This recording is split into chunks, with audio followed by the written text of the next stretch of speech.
All right, this is Joe Leigh here for Seconds Out. Hall of Fame promoter Frank Warren after a bloody show tonight. It was entertaining. It was a bloody good show, and I'm glad you said that. Boxing News said it would be a 2-star event, and they didn't even bother to preview the undercard. They should be ashamed of themselves. They're doing the sport a disservice with their bullshit thing about these undercard fights and records. That was a good show tonight, and obviously one of our guys got, it was a bad knockout.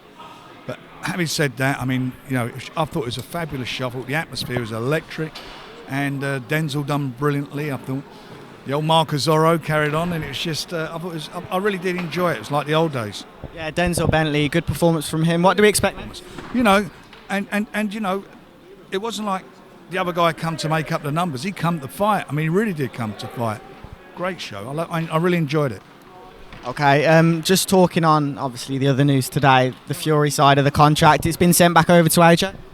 They have the contracts, and obviously they'll look at it and they'll come back to us.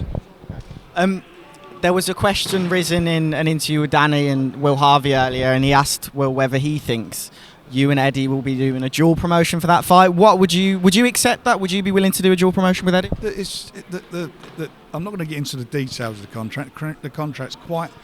Let them look at the contract. They'll look at it, and they may or they may not have any points to make about it. But the bottom line of the contract is the terms, the most important terms, percentages.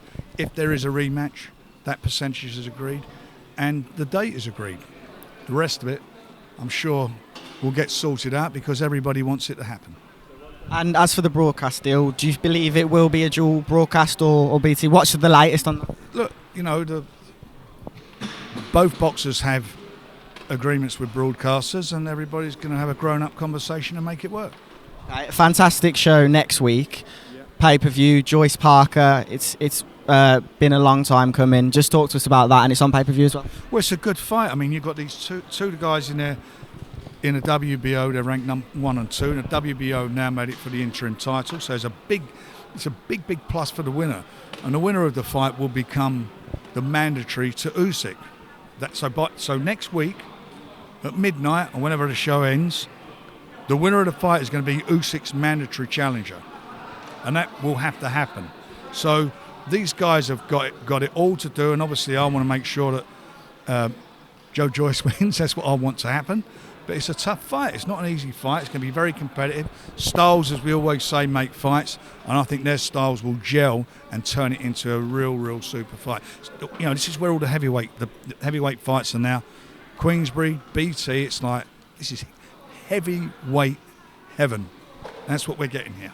Well, I'd recommend people to watch the face-to-face. It's not like your average, everyday, aggressive one, but it's funny, it's entertaining. What would them two, you mean? Well, they're definitely not ordinary Joes. They're going to be special Joes on the night, that's for sure. Thank you very much. Cheers, Frank. Frank, we're doing a 4-person...